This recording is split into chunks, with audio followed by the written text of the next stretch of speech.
So what I think a lot of people don't really understand is that even though I'm the one that they see on camera every week, that a lot of times when I hit like a creative wall or something, I ask for your opinion on stuff because I know you have a very different background than I do as far as like your exposure to art and the principles in making good art.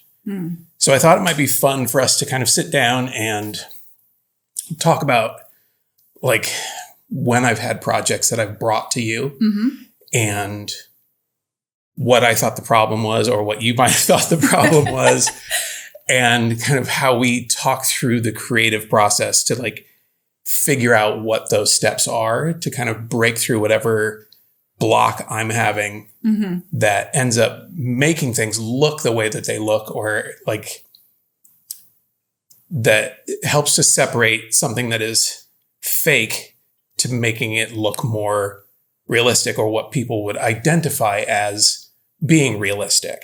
So I figure we can kind of go back a ways to the very beginning and we can talk about the brick columns that we have outside the haunt. The construction was pretty straightforward. I think I knew what I wanted. Clear vision. And I want to say that everything was going swimmingly until I got to paint. And that's where I kind of ran into a problem. So it was at that point, I think you came out to where I was working on stuff and had thoughts. Yeah. And I said it looked like a Santa chimney of like bright red brick. It was a bit monochromatic, to say the least. And it was flat. It was just like way too flat to be believable. I think at that point, a lot of the stuff in the haunt was mostly monuments and tombs and things. So there wasn't a lot of things that were including color. Right. So it was just a good opportunity to talk about layering color. And I think in all of these conversations we've had, this is like a creative, constructive critique. And the reason I have experience with this is because both I went to art school for a time, but also I've worked at creative jobs where people are constantly getting feedback about their visual work. Yeah. So I remember us looking at that, and in my mind, when I picture brick, I'm picturing, I'm from New England, so I'm picturing like that there's kind of like green, black mold. Sometimes brick gets that white powdery and gray mold. And there's a lot of like layered color that's happening there. And I think we also chose to distress the bricks more at that point. We had a reference picture of people who used to use rocks or keys to put their initials in bricks. Yeah, that's right. Yeah. And so we were also talking about like, where is there like more dimension in the surface where it makes sense to have more color too? And we put our initials in the columns. And we had already maybe done like a single color wash, but we went back and added lighter colors and more brown base color, and then also green and gray wash, I think was if memory serves, we had sort of a couple of rounds of weathering on stuff, because as you lay down paint for anything, it's going to look different once it dries. And it's also going to look different in the daytime than it's going to look in the evening. And a lot of the time when we were working on stuff, you were painting at night after work. With like floodlights. Yeah. So it was like, not ideal lighting situation in the dark. And I want to say that, we had maybe a few rounds of that before it was really like, it felt organic and didn't read so Santa Claus, corrugated cardboard chimney. But I think that kind of speaks to this approach of like really looking at stuff rather than from 10 feet back, but like looking at it and saying, in this little section, what colors are we seeing? Yeah. And each of these times where you invite me in to like give feedback, it's like we're training ourselves to see the little things that make up like the characteristics of what we want this to look like when it's done, right? Yeah. These are like much smaller things that you put a little bit of extra thought and intention into, and it may seem kind of like abstract at the outset. You're like, we're not going to paint these green. And, you know, when you really look objectively at like some reference images, you're like, oh, there's definitely like some green stuff growing on brick. The more conversation you have about color and the more reference you have for things, like you're training your eye to pick out the things collectively that make up the image, the idea, the story you're trying to tell. So one of the other times that, and I don't know that I necessarily came to you asking for an opinion on it, but I think you came out and saw me working on something and you were like, it's close. Is this the column? It is the column. Okay. You came and told me you were mad at the column and you couldn't figure out why. That tracks. I'm mad at an inanimate object. I'm so mad Tell me why. at this right now. Yeah. It was so close to where I thought. You had built it beautifully. Yeah. Like structurally, it was exactly a column. Yes, it was exactly a column. It really stuck the landing. Yeah. But it was supposed to be broken. Right. And the build had been done in a way that it was like, here's the built part of the column, and this top surface is the broken off surface. But it was clean. Yeah, I had cut it at like a perfect 45-degree angle and encased the build so it was sealed off. But the missing part of that story was the broken stone that would have been exposed.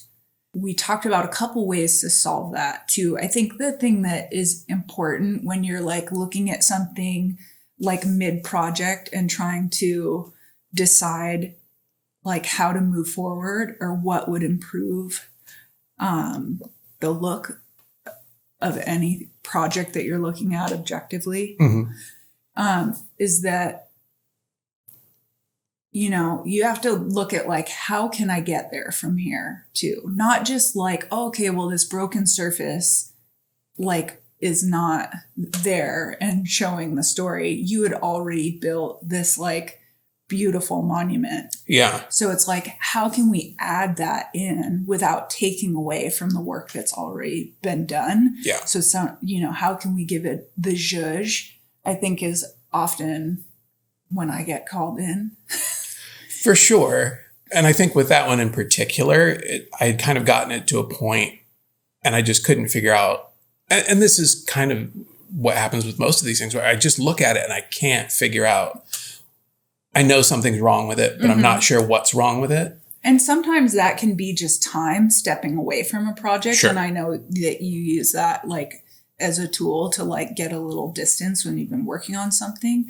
But I think also like we looked at some images, like whenever we're having these kind of conversations, we love to like Google images, some stuff, and be like, what do I like about this picture or that picture? The same kind of stuff you do at the outset when you're deciding what you're going to build and what are the kind of characteristics of that. And the solve ended up being adding things on to change that surface to make it look more, irregular and broken. And that way we didn't have to like take away from like the integrity of how well the thing was already built. So that was like a nice solve that we could just add things to the surface to make it more irregular. Yeah. To be able to still like be at a point in the process where I was able to get that feedback like right on time before I had gotten to paint or gotten to anything else was just like everything sort of coalesced so often we make things and we have this vision in our mind, and it's like, my job is to bring this thing into the world and get it as close to that as I can possibly make it. Yeah. Like that is what is pleasing in the creative process. And sometimes that evolves while you're doing it, but sometimes we have like this idea of what we want to make. And to pause, like when you're in process, and look at reference and look at it critically and say, like, what are the characteristics of these things, like in my reference material, that I'm responding to? Is it a color? Is it a shape? Is it the proportion of these things? All those are like kind of exploratory questions to train your eye to see what's missing. Like, what can I add that's going to tell this story or bring this closer to what my vision is? That's exactly what it is. Yeah. Which then brings us to the most recent recent project, where I did have like a pretty clear vision in mind for what this was going to look like. And then along the way, it started to like slip away from me. Mm-hmm. And I was having a really hard time like course correcting while doing it. But again, I stepped away. And there are a couple things with this project that make it interesting too, because you're also dealing with some existing components that you're working into a build. Yeah. So I think like some of those like proportion and how shapes are relating to each other once they're put together and assembled was like a little tricky. Yeah. In my mind, this was like a vertical build. And while that is true to a degree, like in its simplest form, what makes a bust pleasing to the eye is how it breaks out of the rigidity of a straight up and down design, right? And if you think about how people look in the real world, we're not completely vertical at all. We come in all sorts of interesting shapes and bends and whatnot. That was where I was like not able to see it.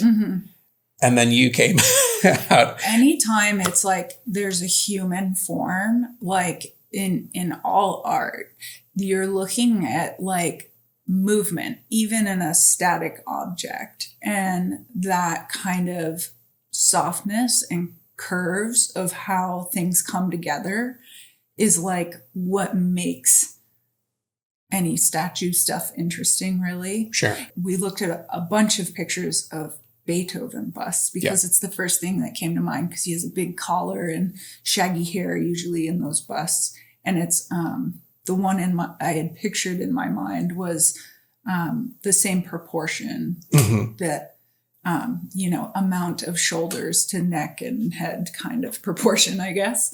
And we looked at a couple of those in 3/4 view. Yeah. And I think if we're looking at something, at a project that we're going to do that's meant to be looked at from the front, there's still people who are going to like walk up to this and see it in 3/4 view. We are seeing it in 3/4 view or in the round when we're working on it. And that's where, there's an opportunity to add those lines of movement and stuff. Particularly in the bust, there's usually a little bit roll of the shoulders, the curvature of the neck, and the thing that you're working on has a very rigid headpiece. Right. And so it's almost needs to be like countered to make that look of the rolled shoulders so that those roll back, and then the front of the bust, the chest would go outwards a little bit. Yeah. And then we looked at some even more and we're like, oh, really? There's almost like a line from the chin to where the chest extrudes from. And we talked about, again, because we're already in process, like, what's gettable? Like, how do we get there from here?